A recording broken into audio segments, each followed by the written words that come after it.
Welcome to the Radical Lifestyle Podcast, brought to you by Generation to Generation, where you'll be inspired by the past, equipped for the present, and prepared for the future as we engage in conversations with people from around the world.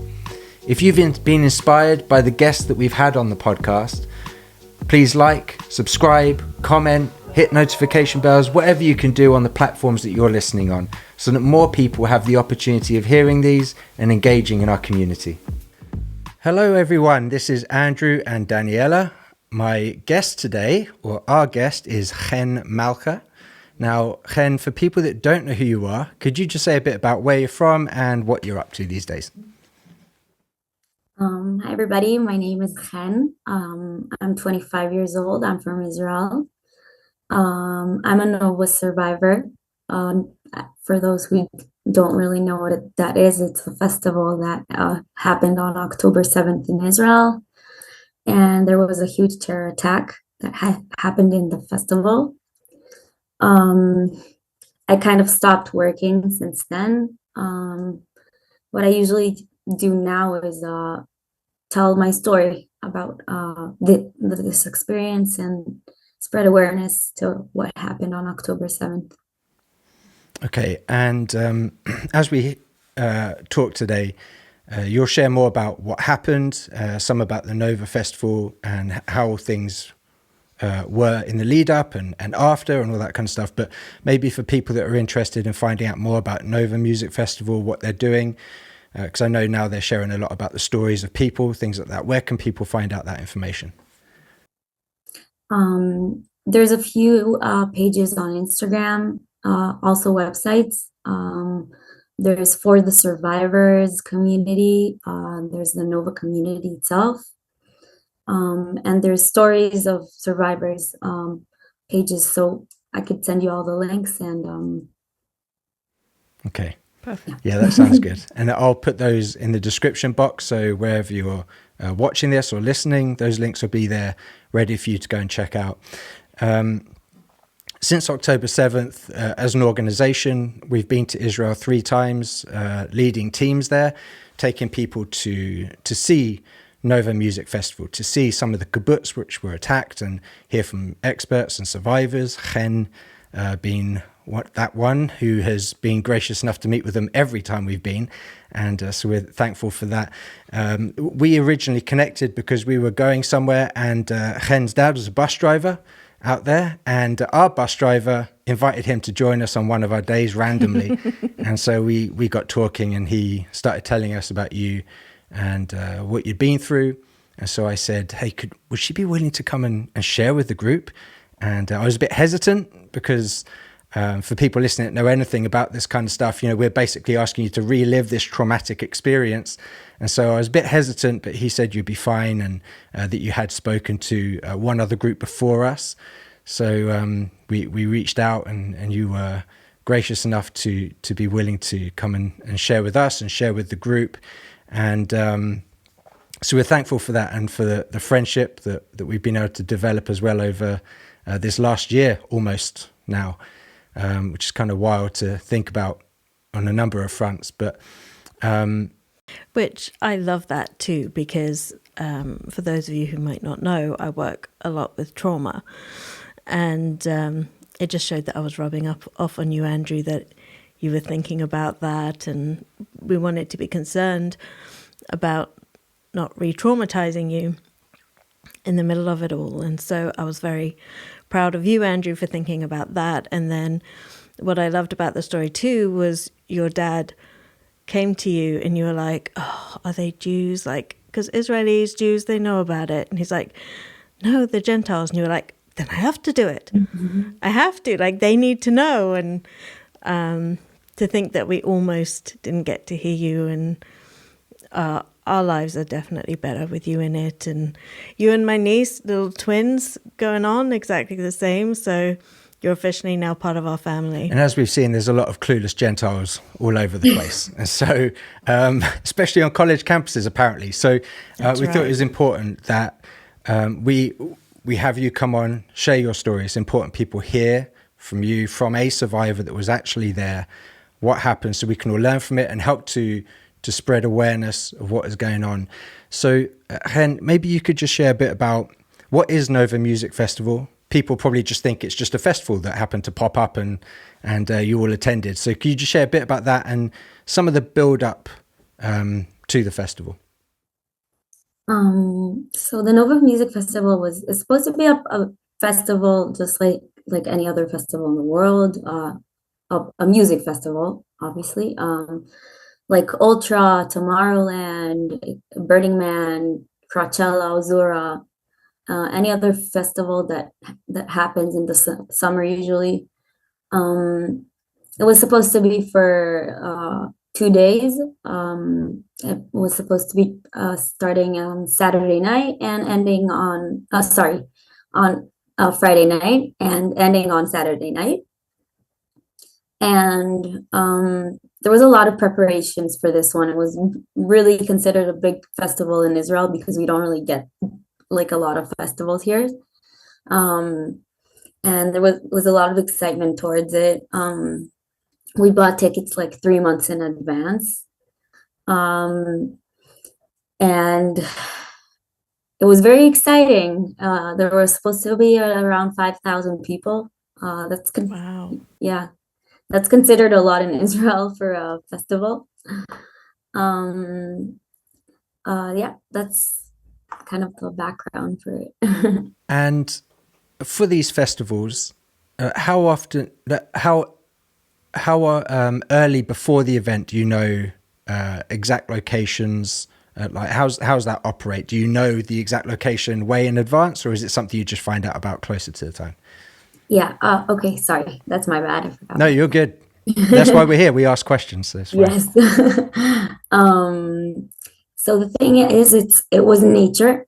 Sorry. It was considered nature music. That's how it's called in Hebrew. It's trance, and the concept of trance music is that most of the parties they get their location a few hours before the party begins. It's kind of because of there's a background, because people would have these parties unofficial and like unconfirmed from the authorities. So they wouldn't like spread the word of the exact location until they get really close to the party time.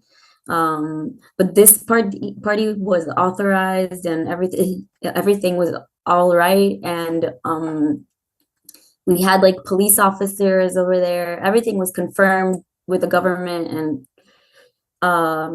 that's what kind of made it even more a tragic event. yeah. So how long before this one did you know the location? We got the location at around 7 or 8 p.m. On Friday. Oh, the night off. Yeah. Wow. Okay. Because I know sometimes people wonder, is this something Hamas knew about ahead of time so that they could attack it? But even you guys had no idea until that night. So it's not exactly, unless Hamas knew something before everyone else, it was something they just happened to come across that day. Exactly. Then what are the people that attend these festivals, what's kind of the mindset, the sort of ideology behind these festivals that go on? It's mostly people that just want to celebrate life and spread love and just have a good time, go out and like forget about their troubles for a few hours or a few days and just disconnect for a little bit and just have fun, like a lot of the people also do things like sort of take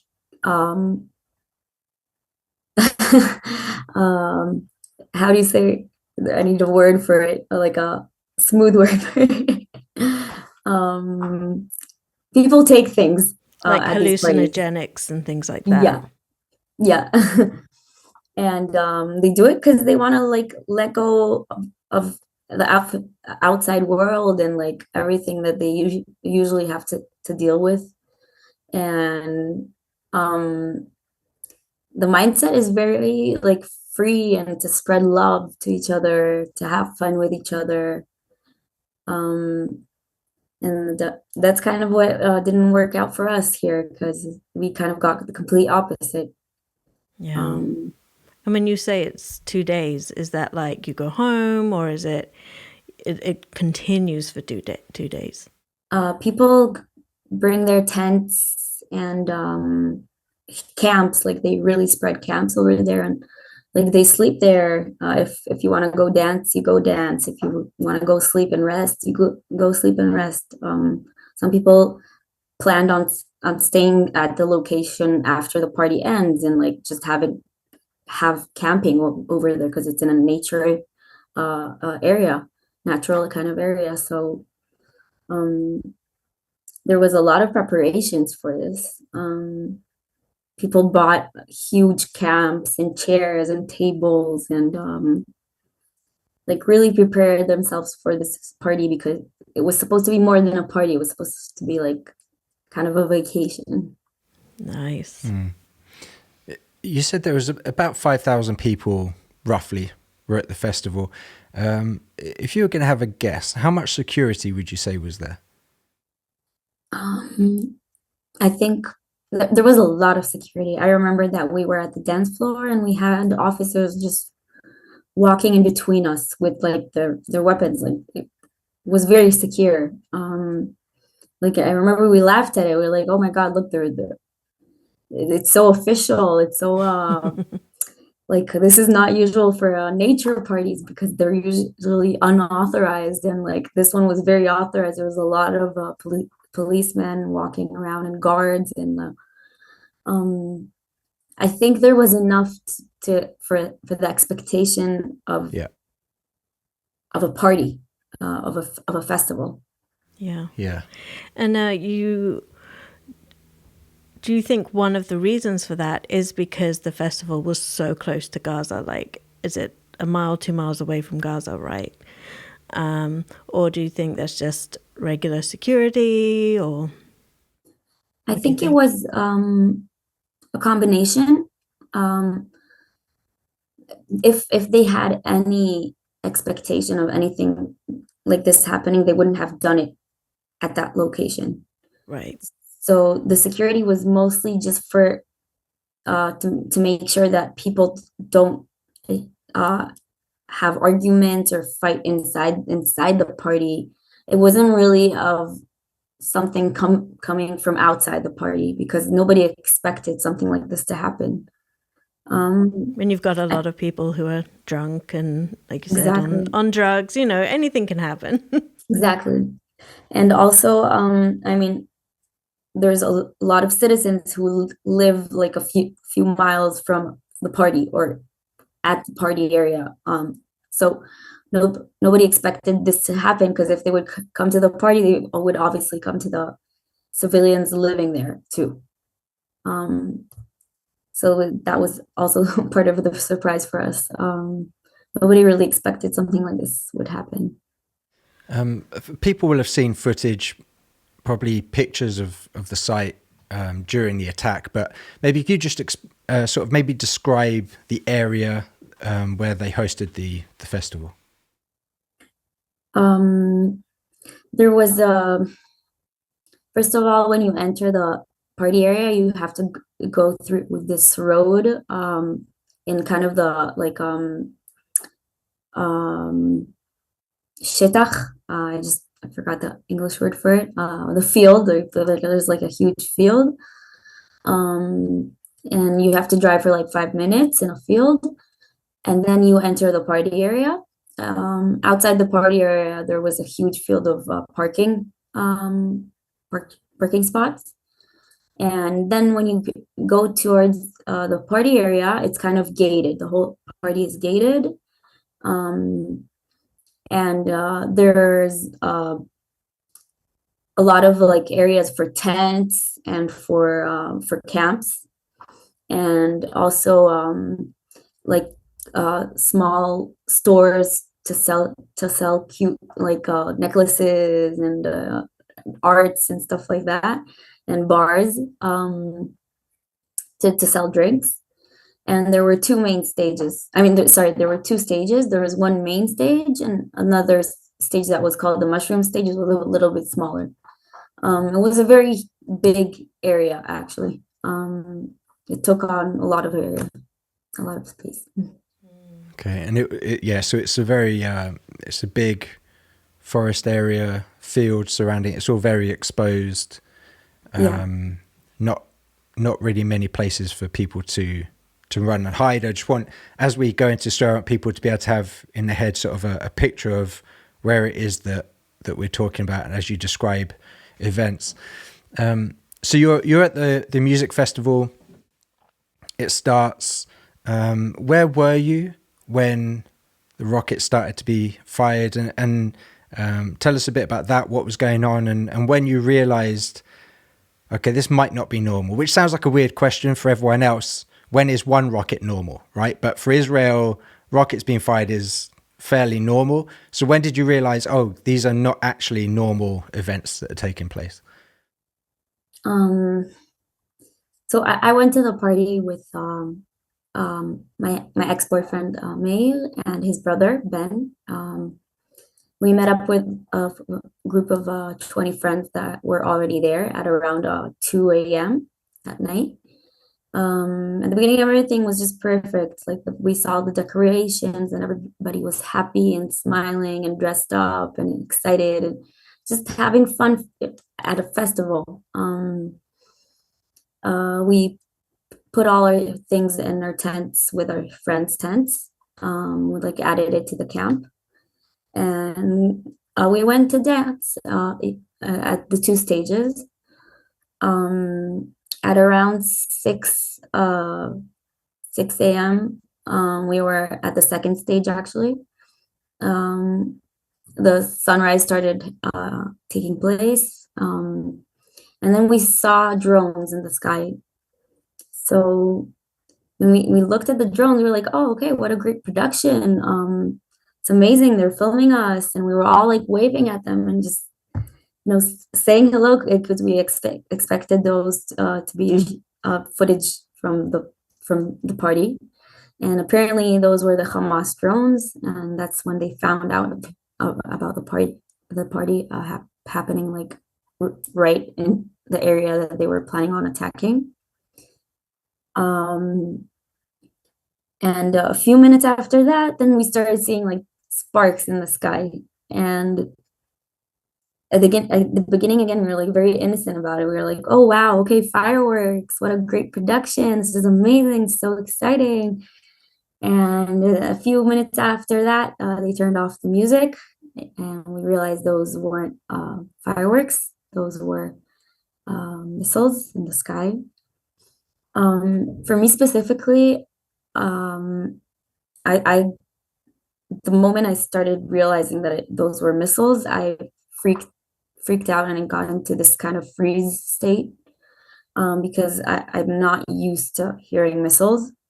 There are some areas in Israel, like where we were in the south, that they do get these once in a while. But this wasn't a regular kind of like missile shooting. They just happened to be thousands at the same time, and it was very utzmati. It was very like, sorry, I can't like translate the word. Like continuous. It was very intense for us. Yeah. You could really feel the earth shake from how strong the missiles were, and the amount of them that happened simultaneously at the same time. So when they told us they turned off the music, they told us all to lie down on the ground for a few minutes, and they saw that it's not stopping, and this is kind of unregular. And then they told everybody to just spread out and pick up their things and head home. The party's over. And some of the people were like, okay, maybe it's gonna stop because it's the South and sometimes this happens. Um, it just turned out to be a lot more intense than a regular kind of missile shooting that they do once in a while. Um, our friends actually decided to stay at the party area. Um, they they thought that it's gonna stop. They thought that it's like something that happens usually. Nobody expected any terror attack or anything like that to happen. For me specifically, I was terrified because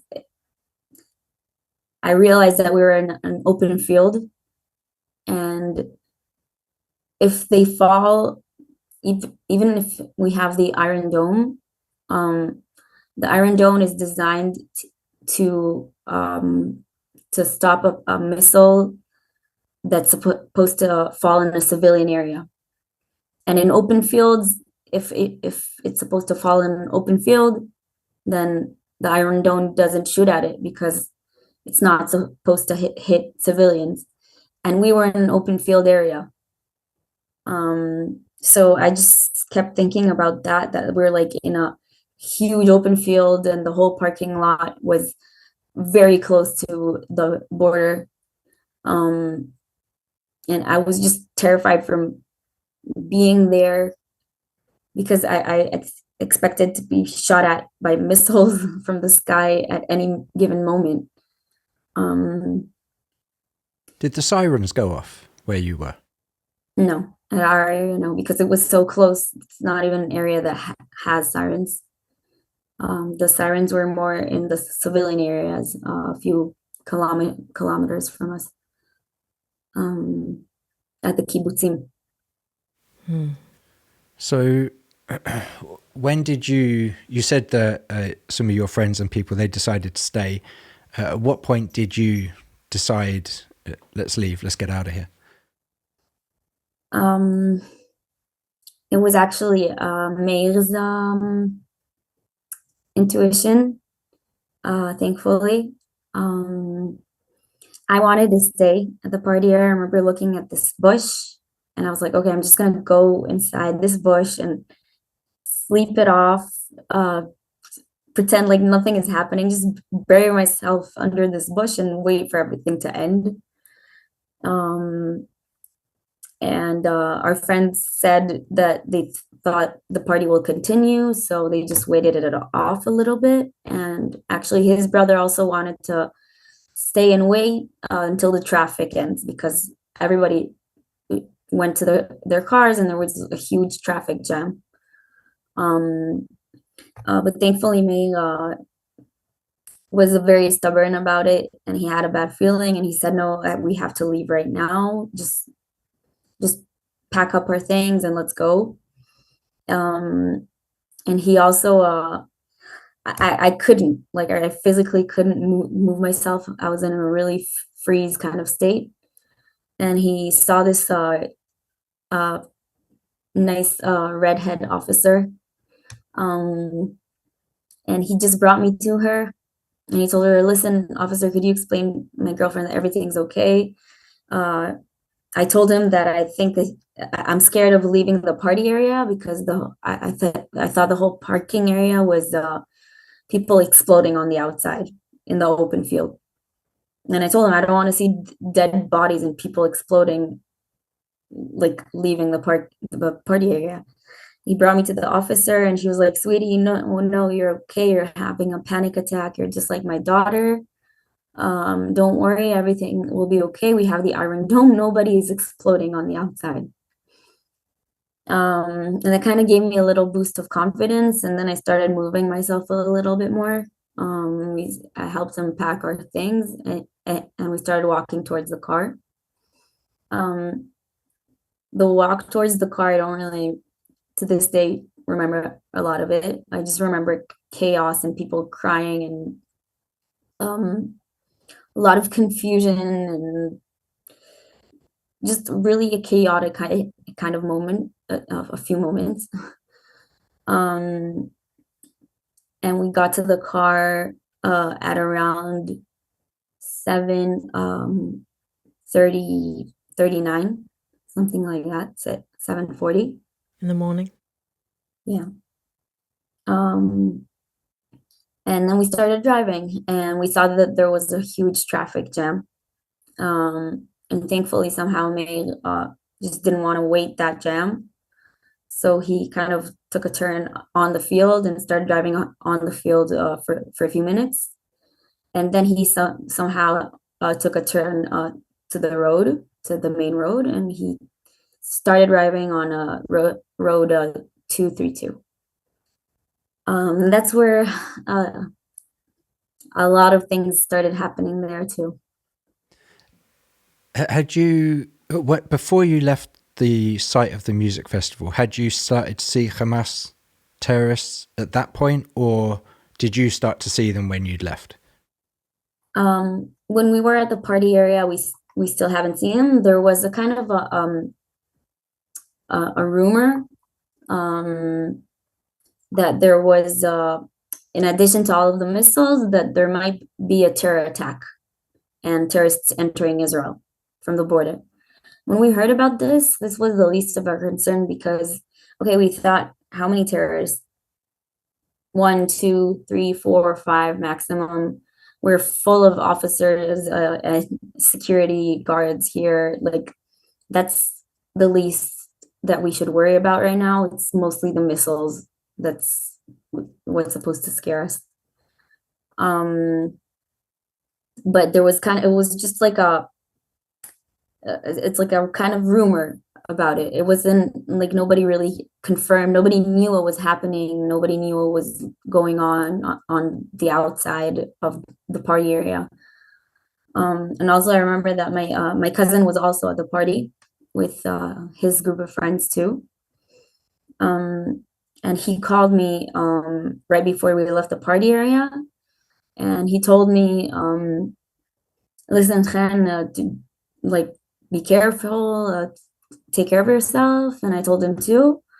And he said, just be careful because there's a rumor of terrorists entering the party.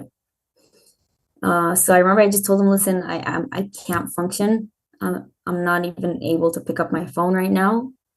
If you have a chance and talk to my family and parents, please tell them that I love them and that I'm sorry. That we're here and that this is happening. He's like, okay, don't worry, everything will be okay. Eventually he also stayed at the party area with a lot of our friends, and he also has a crazy story, but I'll get to that later. I know, Andrew, you did a podcast just recently with Magan David Adom, the Israeli ambulance service. And I remember when we were there talking to them on our last trip, one of the things he said was they found the manifest from Hamas about their plan of attack. And specifically, one of the roads they targeted was the road you just mentioned, 232. So tell us what happened on that road for you. So when we started driving on the road, when we took the turn from the field, at the very beginning on our turn right, we saw a vehicle like on the side of the road, just standing there. And it looked strange. It looked really sketchy. And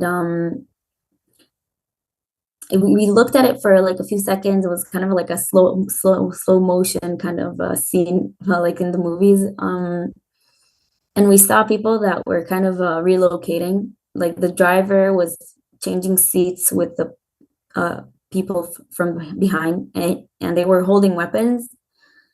And there was something really strange about them because they wore IDF shirts and pants that were in a different color. I remember it was kind of gray or bluish, and their faces were they had really poisonous faces, with just pure evil. I can't explain it. They didn't look like IDF soldiers. And I really had like the direct eye contact with one of them, and I remember his face perfectly. And we just somehow passed by them before they were able to shoot, because I remember when they looked at us and saw that we were a civilian car, they kind of had this face and an expression that they missed us, like they were upset they missed us. And I remember telling May and his brother, look guys, I think those are the terrorists that they spoke about, that there's a terror attack happening. I think those are the terrorists. And then they laughed at me and they were like, no, they're IDF soldiers. Look, they're wearing IDF uniforms. And I told them, no, but look at their faces. Their faces, something is wrong with them. They don't look like soldiers. Their pants are different. And they thought I was hallucinating, because this was at the point that nobody knew what was really happening. And you were the one not on drugs. Exactly.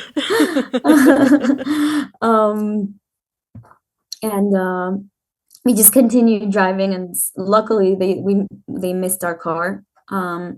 We drove for a few minutes further sorry. It's okay. Good. Every time I talk about it, it happens again. Okay. For people listening or watching, do you want to say a bit about what's happening? 'Cause as you relive this traumatic experience, sometimes you just maybe stumble on words, or sometimes you get tremors in your face as this trauma is being relived. So just so people understand what's going on. Again, you don't have to apologize. It's completely understandable. Yeah. Thank you for being patient. Yeah, no, you're good. I kind of started stuttering ever since October 7th. It usually happens when I talk about it. But and we just had like a 10-15 minute conversation before we were recording, and I don't think you stuttered once, but the second we talk about this, you can tell your body is reacting to it. And I'm so sorry about that for you. So sorry.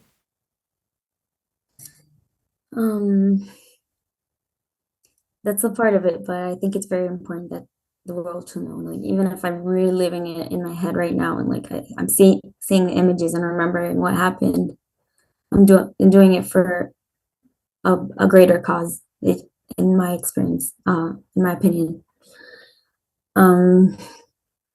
So we drove after that car for a few minutes, and then we started getting closer to another car that was stranded, like in front of us.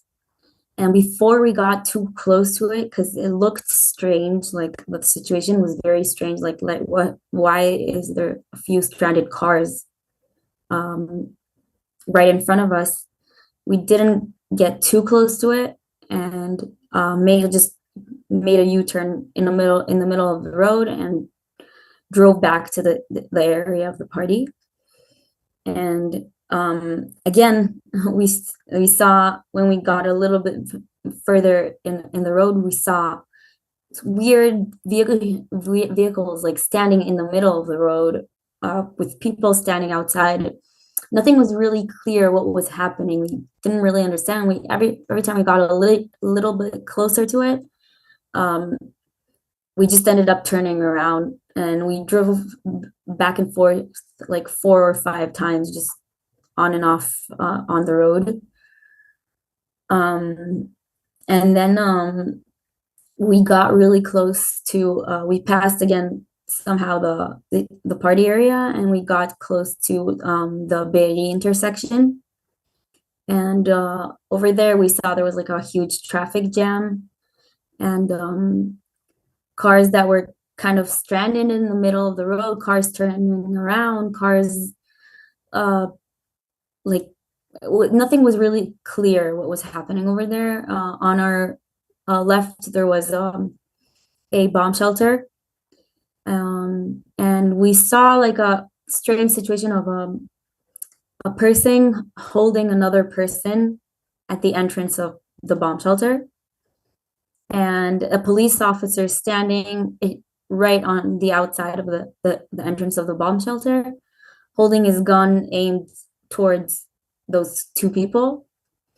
And it seemed like a hostage situation, like somebody was holding a civilian, like a terrorist was holding a civilian, but nothing was clear. We didn't really understand what we're looking at and seeing. And at this point, I remember we kind of thought, okay, maybe all this is happening while we're still having missiles above our heads, and any given moment we could be struck on the ground. So we were like contemplating maybe we should leave the car and go inside the bomb shelter with everybody, but we didn't realize what was happening because people were like lying down on the ground, and we thought that they were lying down because of the bomb shelter. It was apparently people who were already shot at this point. We saw people in their cars with like blood on their faces and people fighting around us, civilian with soldiers that were fighting, but those weren't really soldiers. Like nothing was clear. It was just a chaotic scene. And before we managed to like leave the car, that officer that was aiming towards the entrance of the bomb shelter kind of made eye contact with May, and he just signalized with his face to like drive, like moved his head a little bit, and he kind of showed him not to stop over there. And right after that moment, we continued driving a little bit more further in the road. And again, this was outside of Be'eri intersection, so this was like a minute from one of the most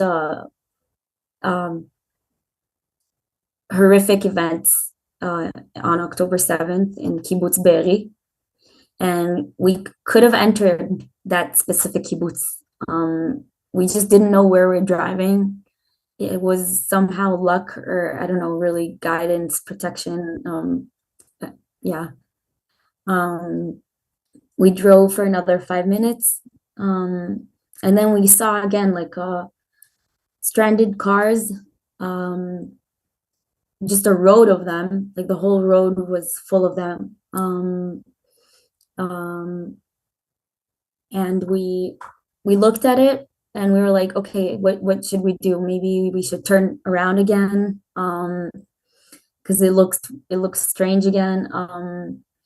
Actually, Meir's brother told him to continue driving, to just overcome the jam and like just go towards Tel Aviv. And thankfully there was a person standing in between of these cars. At the beginning when we saw him, I thought he was a terrorist. So I told Meir not to get close to him, to turn around, just don't get near him. I don't know how, somehow he kind of made eye contact with him as well. And he got closer to him, our car, and May took down the window, and the guy just told us they kind of recognized each other from the party, I guess.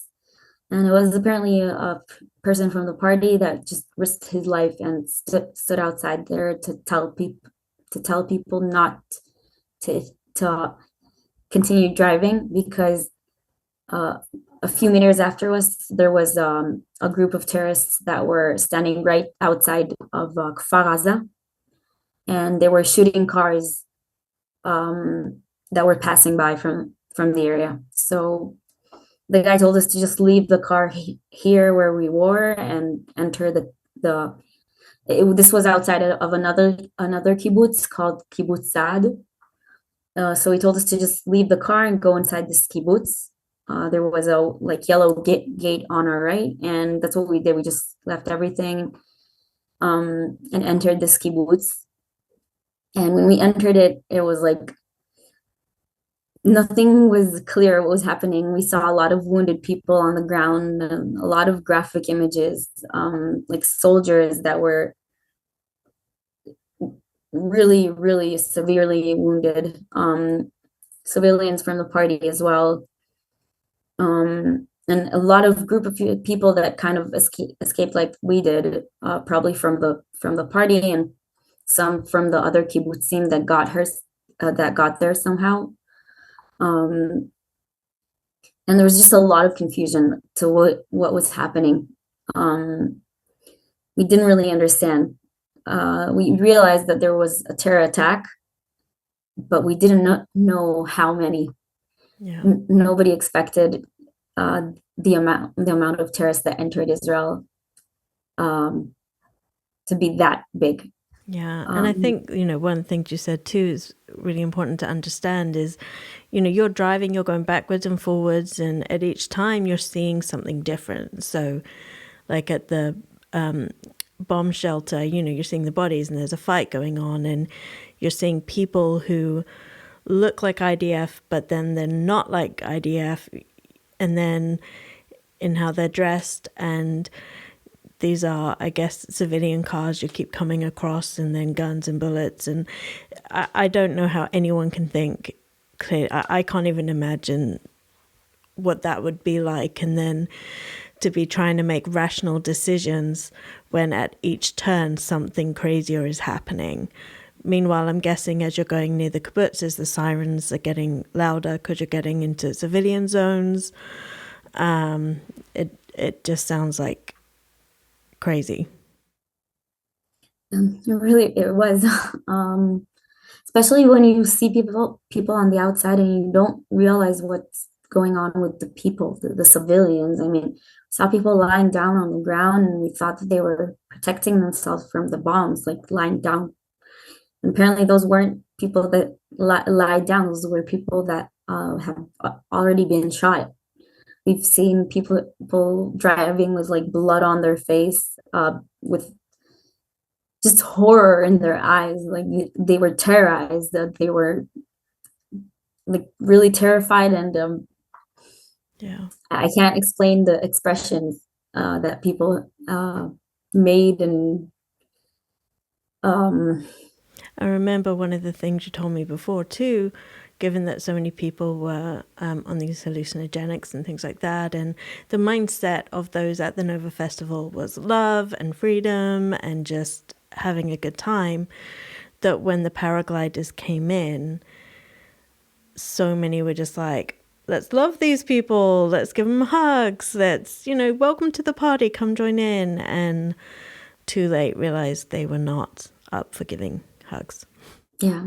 That's exactly what happened. A lot of people from the party, when they saw the terrorists, they welcomed them. They said to each other, "Why are they mad? Tell them to come dance with us. Like, why are they so upset? Let's bring them in the party. Like, come dance with us." And they went towards the terrorists, and that's how they found their ends. Because they were in this kind of euphoria of love and spreading happiness and friendship and celebrating life. And these terrorists came to do the exact opposite. So it was a very tough it was very contradicting, the whole event, because we came to celebrate life, and we entered the most beautiful place in the world, and we left the most awful place in the world.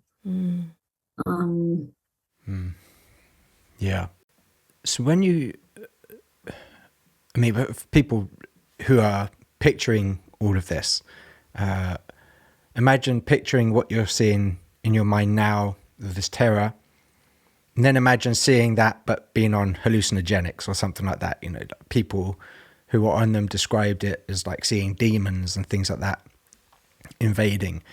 And when you got to the kibbutz that you managed to eventually get to, presumably the other people that you saw there that were injured are other people that got injured outside of it and managed to get there, because the attack hadn't got to that specific kibbutz yet. Is that right? Yeah, And it was. when you say kibbutz, could you just explain What a kibbutz is. Yeah, quickly, what a kibbutz is for those who haven't been to Israel and are not sure. The kibbutz is like a kind of gated community, where the people there is, their concept is to work together and share each other's financial Resources, income. things like that. Yeah, and they have like a huge. It's kind of like a hotel, but in a neighborhood. And they have like lunch, a huge lunch area where they have dinners and meals together, and they have farms, and everybody works together for the kibbutz. It's more modernized today, but that's the concept from the beginning of Israel. Wow, that's cool. Yeah. Okay. So the injured people you saw there, they were people that got injured and managed to get to that kibbutz. So you start seeing these people. What do you then do? Because you're now, I guess you're running in. You've left your car outside. Where do you go now? So we saw people that were injured that got there before us, and we were very confused. We really didn't understand what was happening. And there was a bomb shelter right at the entrance of the kibbutz. So at the beginning, the people of the kibbutz told us to go inside this bomb shelter. And I remember somebody like yelled at me, "Girl, like little girl," because he thought it was, I don't know, I looked young to him. He's like, "Go inside the bomb shelter right now." And I just got into this panic attack because I'm also claustrophobic. And I was like, there's no way I'm entering this bomb shelter. And I saw people like right outside the bomb shelter, stranded on the ground, and like a lot of them with blood everywhere shot at them. And I looked at them and I was like, there's no way I'm entering this bomb shelter. So I just started running towards the houses inside the kibbutz. I saw people running there and just started running after them. And Meir and his brother, they stayed near the bomb shelter. That's right at the entrance of the kibbutz.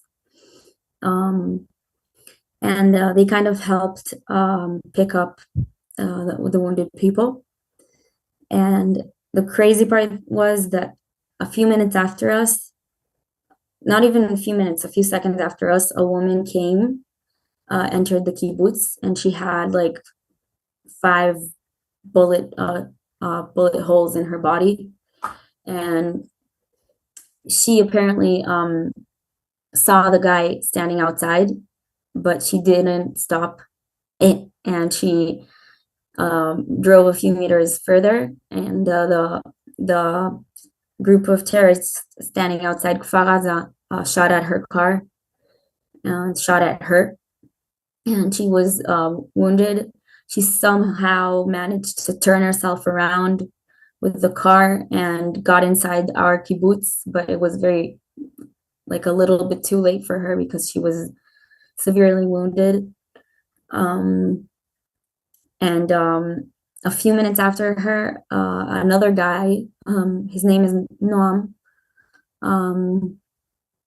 he also entered the kibbutz, and actually Meir helped escort him on the, how's it called again? Like the stretcher. The stretcher, yeah, exactly. They put him on the stretcher, and they tried to evacuate him to a safer area. And this guy was actually in the bomb shelter outside of the Be'eri intersection, the same bomb shelter that we almost entered ourselves. Wow. And apparently, a few seconds or minutes after we were there, the terrorists killed that officer that tried to protect the civilians, and they threw grenades inside the bomb shelter to all of the civilians that hid there from the party.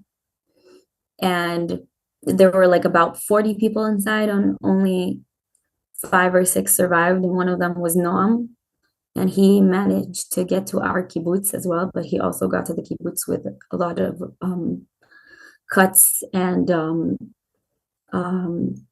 bullets in his body from the shootings. And we just had really superior kind of protection. I don't know how to explain it, because we were there a few seconds before. We could have been inside that bomb shelter. We could have, even from standing on the outside of the bomb shelter, got hurt because they threw grenades inside there, and some of the grenades were thrown out because the people tried to protect themselves. And the grenades were thrown out at the terrace on the road where we were standing out. So Wow. a lot of things could have happened at those very minutes, and we just somehow managed to escape it. And Noam has released a music video about his experience, which we can post in the description as well if anyone wants to check that out. It's very, very heart-wrenchingly powerful. But it is absolutely crazy how every decision, like you said, just that other decision could have ended so badly. Definitely. And yet, by the skin of your teeth, you're making it step by step to safety, even though it's still terrifying. And you, I think some of the people that were in those bomb shelters, they... Sorry. It's my dad. Oh. Sorry. He knows we were talking about him. Yes, exactly. Yeah, so some of the people that were in the bomb shelters that had grenades thrown in, they managed to survive by burying themselves under their friends' bodies and things like that. And just a crazy situation that, for other people, it's like how do you even cope or recover from something like that after the event? It's just wild to think about. So for you though, you end up at this kibbutz. Kvaza is right next door. We have been to Kvaza and seen some of the things that happened there. You're now hiding in this kibbutz or trying to find somewhere to hide. But then you start to have people from Kvaza showing up. Can you talk a bit about that, what you started to hear, and how that then started to play out for you? So after we entered the kibbutz, the people that lived in the kibbutz kind of tried to find a place for us, because we were a huge group of people that ran from the party. At the beginning, they just told us to enter into civilian houses, and the civilians there were Shomer Shabbat. So they also were kind of disconnected. They didn't know what was happening. They had random people, young people dressed up from a festival entering their houses and porches, and they didn't know what was happening. They just, all they knew was the missiles. I think that's important that you said about Shabbat, because so in Israel, Shabbat is basically Friday night to Saturday night, right? And for those that observe Shabbat... for Jewish people around the world. Well, true, for Jewish people around the world. But, given the context we're speaking about Israel, for those that observe Shabbat, like, you don't use your phones, TV, like, all of that gets shut down, and it's quality family / God time, right? Mm-hmm. It's a day of peace, basically.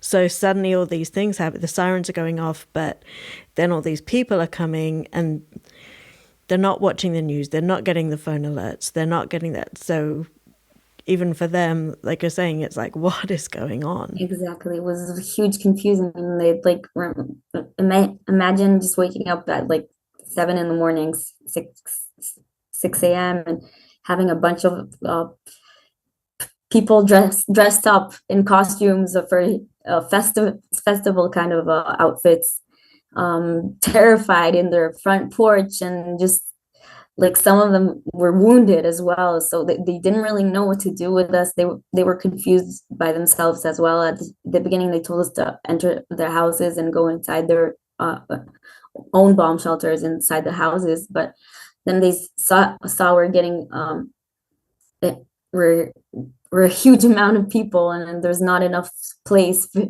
for each group of people in their houses. So they started turning us to the community center of the kibbutz, and we all kind of hid over there. They moved us to the kindergartens inside the kibbutz,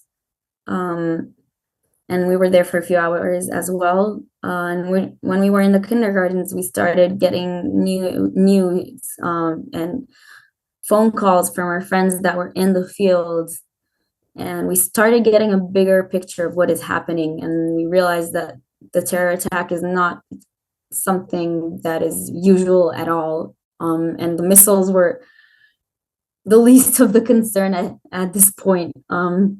Every 5 minutes we had a red alert, an alarm happening, and we had to enter the bomb shelter. And we're hearing on the outside just shootings nonstop from Kibbutz Kfar Aza, and from the back of the kibbutz that we were inside, and bombings everywhere happening. And we were just waiting there for our turn, because we realized that we were inside this war zone, and this kibbutz was in the center of everything that was happening. And I just remember for myself, like, looking for places to hide inside the community center, inside the kindergartens, like looking inside closets and bathrooms, and just looking for a place that I could hide, because at any given moment we could also get terrorists entering this kibbutz. And the first place they would go to was where they would hear most of the noise, and that's where we were, all of the people from the party. And there were people crying and like in this kind of horrified state, that they were fighting with each other about making noise. It's very hard to explain what was really happening at those very minutes.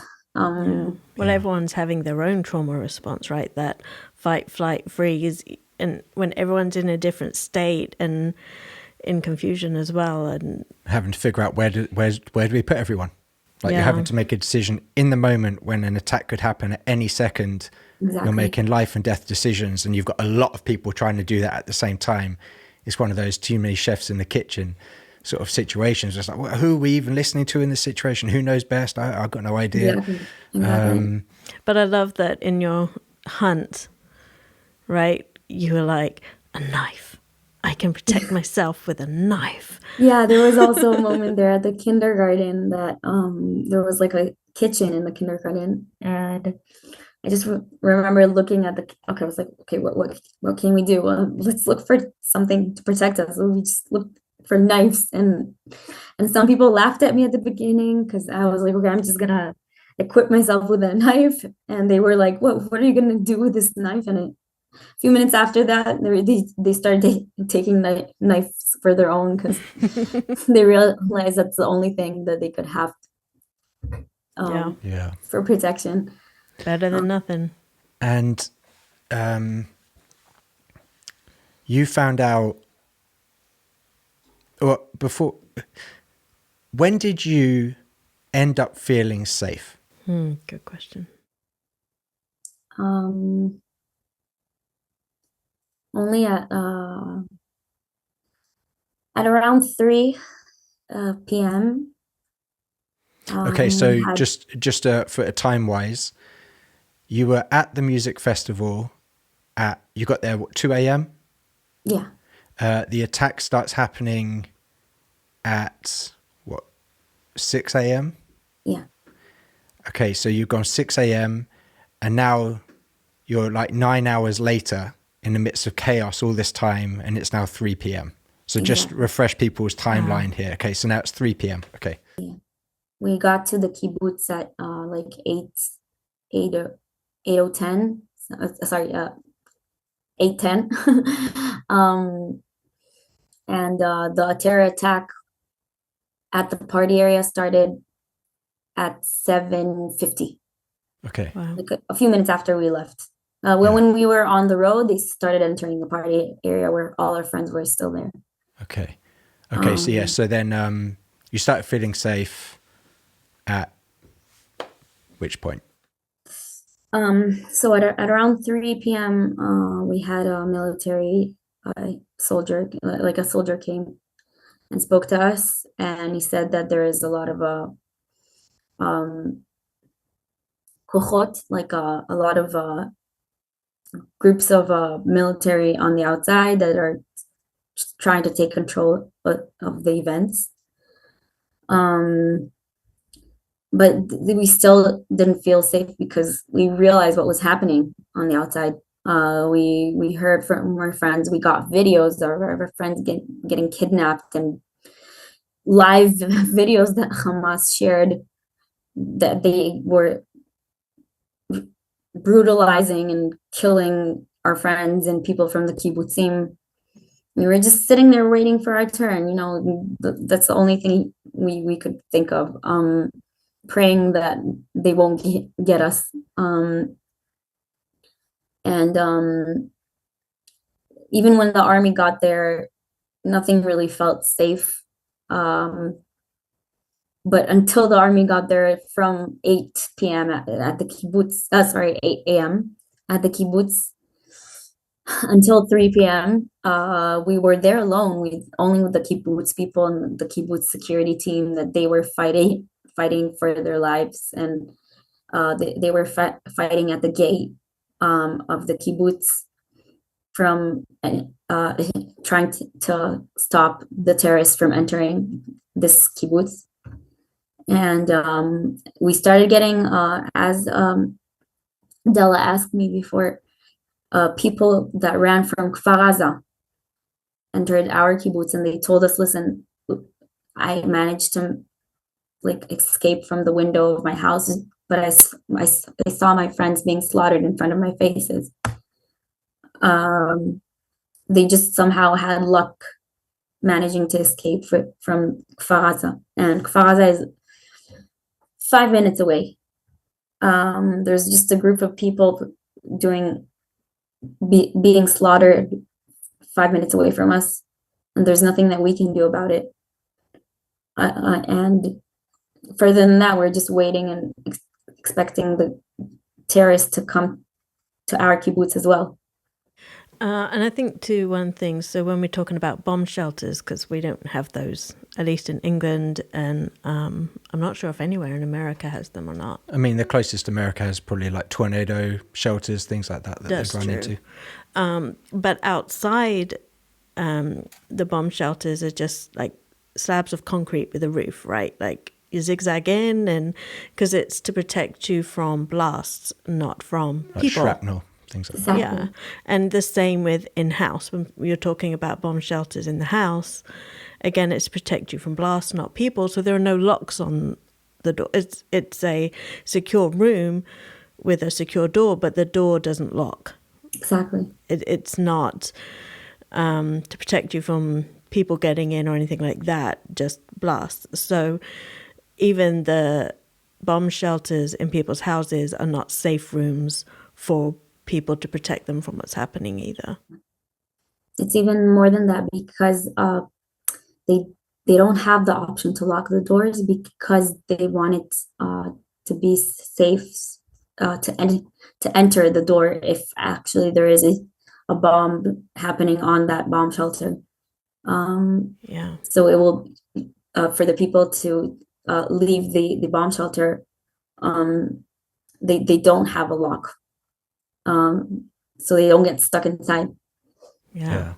Or So when we outside. were in the kindergartens, for example, there was no lock for the bomb shelters, and we started just piling tables and chairs at the front door, just in case they don't somehow enter the kibbutz area and the kindergarten area. Yeah. the house we saw in Kvaza, the husband and wife got inside the bomb shelter and they had to hold the handle for 13 hours.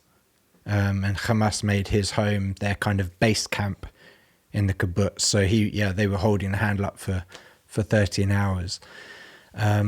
So people start getting to Kvaza, from Kvaza, telling you what had gone on, but none of the terrorists ended up getting to your kibbutz where you'd ran to.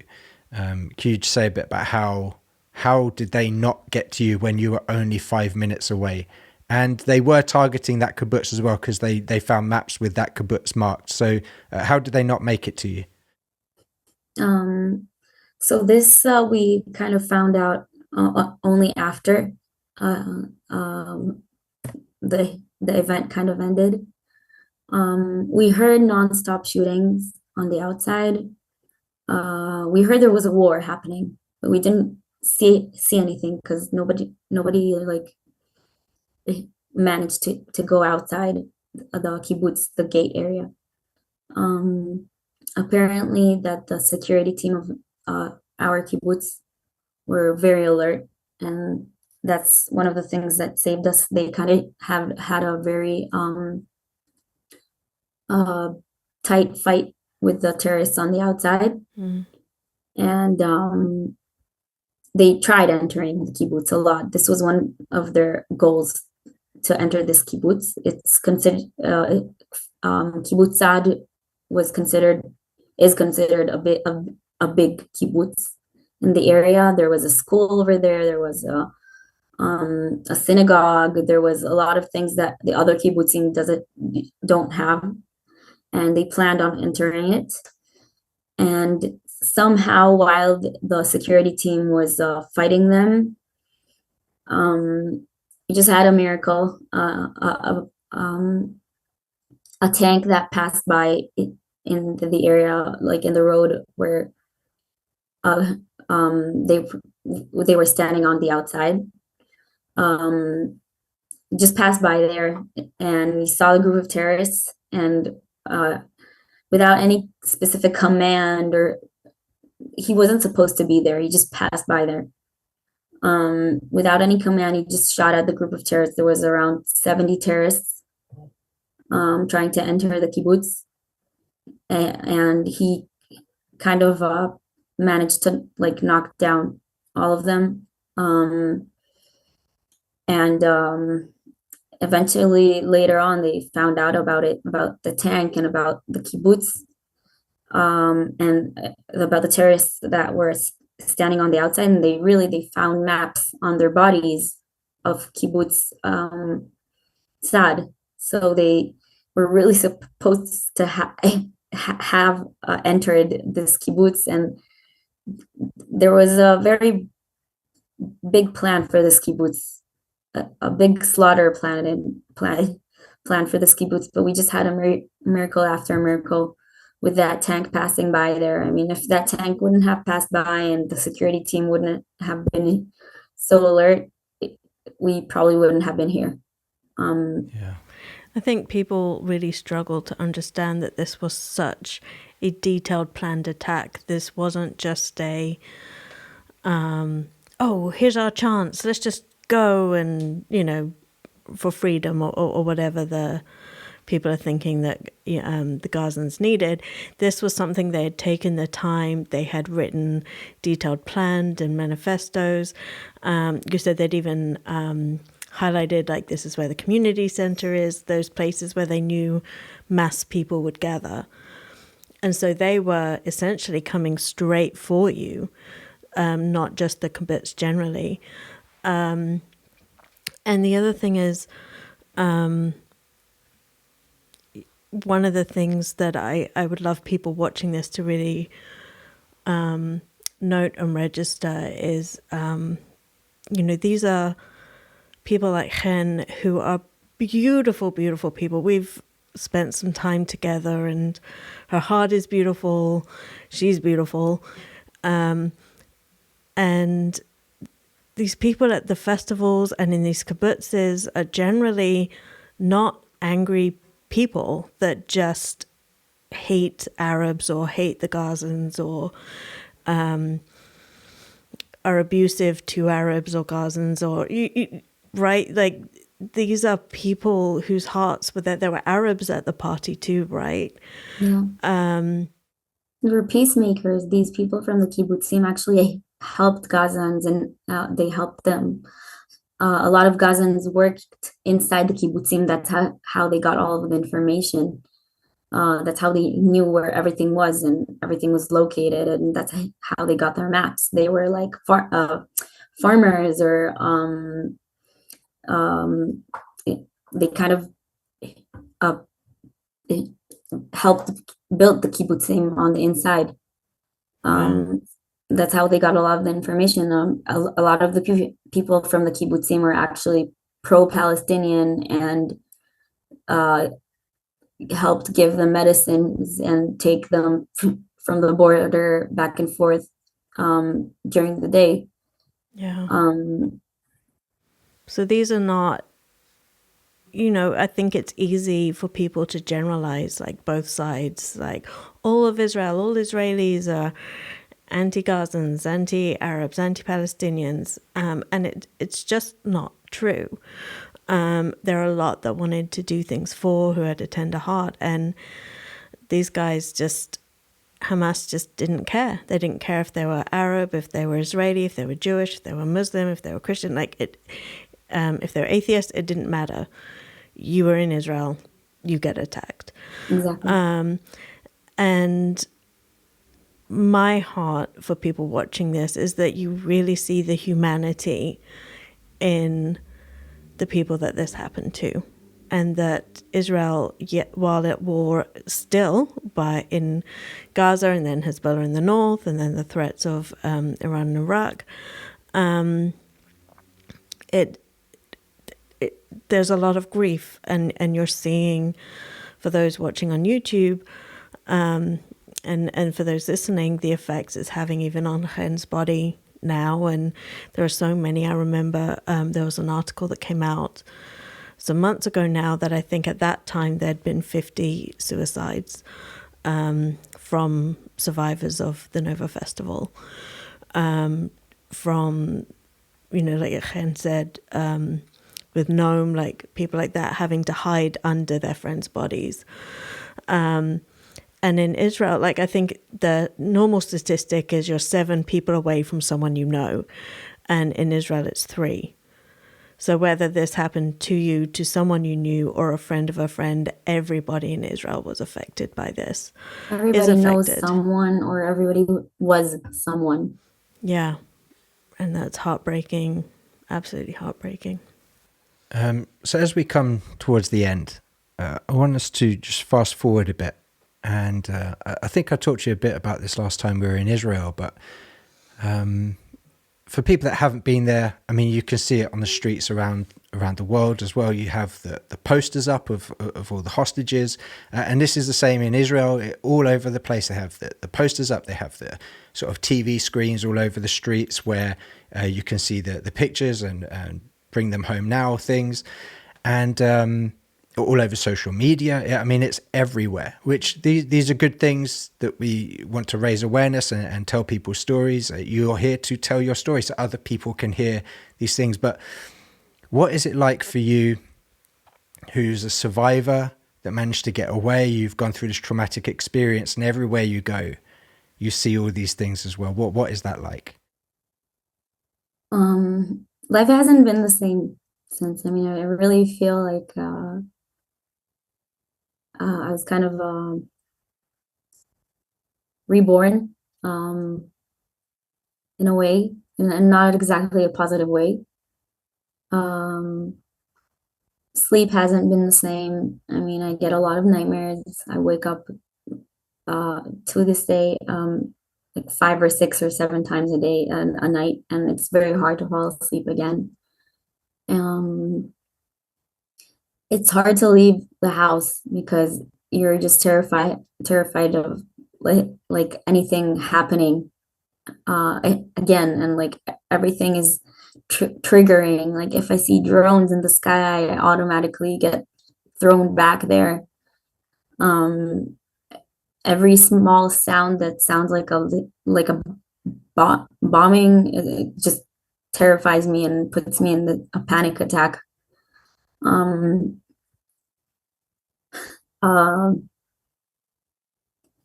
I've been, I mean, like I said before, I've been stuttering ever since. That's something that is very hard for me and difficult to cope with because it's not something that I'm used to. I wasn't born with it or didn't have it from a young age. It just started happening after October 7th. It's very hard to express myself too. And like I have a lot of glitches and I get stuck when I try to tell anything in general, and when I try to express myself. Yeah. I haven't like worked. I haven't went back to my job since, because it's just very hard to function, to go out, to do things, just to have a normal kind of stable schedule, and like a life routine. That's why I kind of dedicate myself to this, to spread the awareness as well, because the world doesn't really understand or know what happened, and that this actually happened. Yeah. And it hurts my heart mostly because this happened to a group of people, young people that really wanted to go out and celebrate life.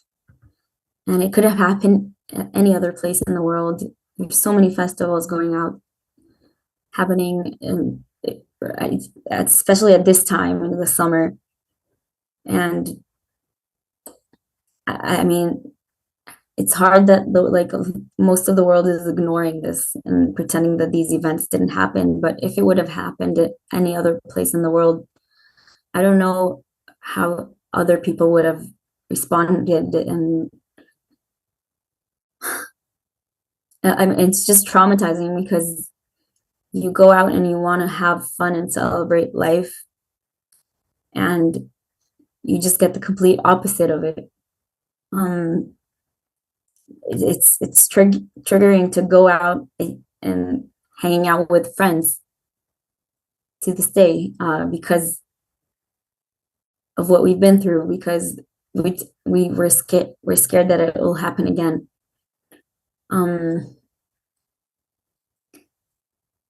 Yeah, it's hard for me to explain how deep it is, the trauma, Yeah. in any shape or form, that we have it to this day. For me specifically, and a lot of other people that I know. Yeah. Chen, I want to say thank you for being with us, for sharing your story. It's important that people hear this. I know it cannot be easy, and it's important, and you obviously recognize that you want to tell your story, even though it's very difficult, it's traumatizing, so that you can continue to raise awareness and have other people understand what it was that happened that day. And thank you as well for sharing a bit about what it's like now. You know, we maybe all think about what happened and how it was at the time, but for people that have survived this, that have been there, that were hostages, you know, going around the streets and just always seeing posters and all that kind of stuff is very difficult as well. As good as it is for those things to happen, there is also a slight negative effect on those that have been so traumatized by the events. And it just gives people a more rounded view of what it was like before, now, but also after, or actually it's still kind of going on, but even when we try to move forward from it, we're constantly being reminded of what happened and what is still happening, and the fact that we still have friends that are hostages, and a lot of friends that we lost at that same day, friends that lost parts of their bodies, so that's unforgettable. And even the ones who weren't physically wounded are deeply wounded, and on the deeper level. Yeah, it's a strange reality. I mean, for myself, ever since October 7th, I've been rethinking my life and like reevaluating how I want my future to be. I mean, first of all of my plans have changed, and it's very hard for me to make plans for the future because I just don't know what to expect. I live kind of day by day.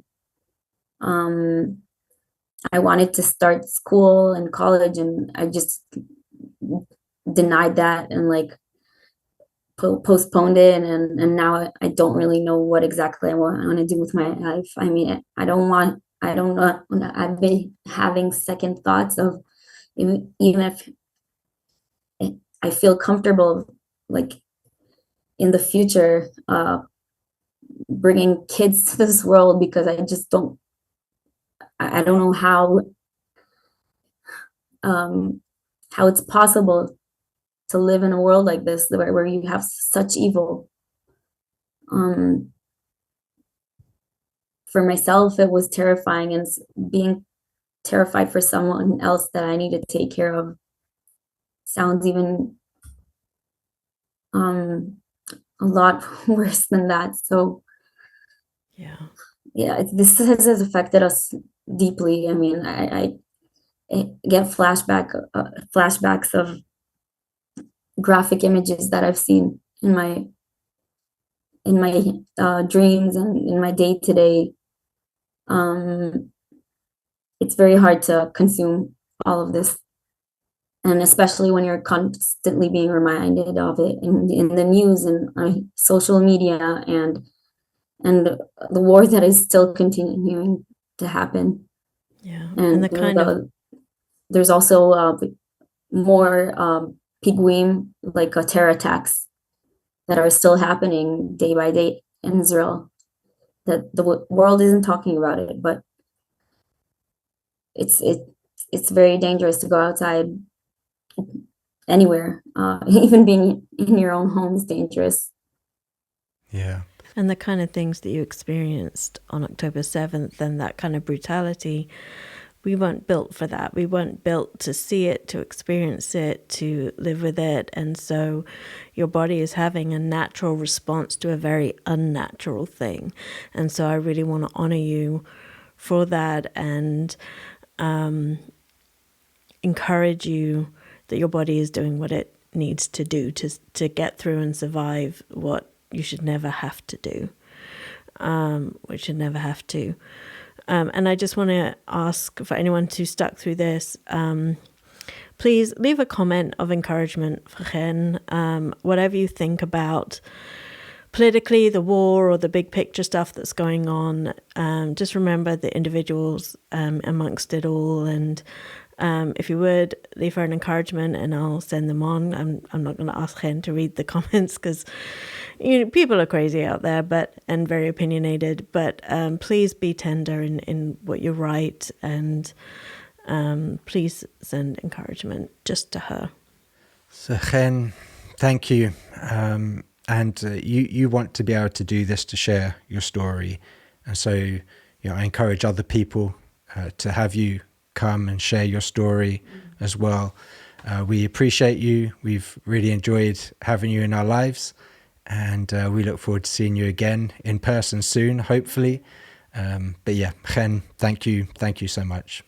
We love you. Thank you guys so much. Thank you for spreading the awareness of this. It's so important, really. You have no idea how much I appreciate you. Yeah, well, it's our honor and privilege to be able to stand with you and others we know that have and are going through some of the most difficult times right now. So it's our honor. Thank you so much. Thank you. Thank you for listening to this episode. Remember, if it inspired you, share it with others so we can see more people engaged in this community.